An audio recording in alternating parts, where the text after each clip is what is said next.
انتهت مباراة الأهلي أمام بالميراس 2-0 للنادي البرازيلي وسط علامات استفهام كبيرة. ماذا يحدث للنادي الأهلي الشوط الثاني؟ ماذا يحدث للنادي الأهلي في أوضة اللبس؟ في حاجة غلط لازم نعرفها. جوزيه روبيرو اقتنع أخيرا إن أحمد سيد زيزو يروح جناح يمين في آخر 5 دقايق في المباراة. اقتنع إن أشرف بن شرقي ممكن يديلك الأفضلية. قفشه ورب المعبود لو لعبت 65 سنه ما هيديلك كوره، ولا بيعرف يستلم ولا يسلم، ده بيستخبى يابا، بيستخبى ورا اللعيبه. النادي الاهلي معاه لعيبه كبيره، كان من المفترض ان هو يغير لنا مفاهيم الكوره، تفوز على انتر ميامي وتتعادل النهارده مع بالميراس، توصل بعيد عن حسبة بيرما. بورتو البرتغالي انت عايز تكسبه؟ تعالى قابلني.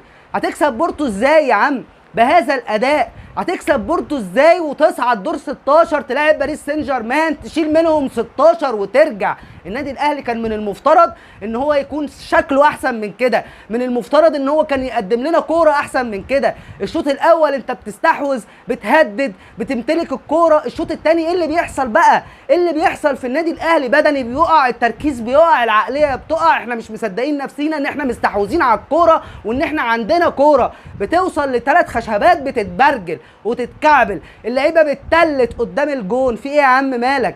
وسام ابو علي تشكر يابا.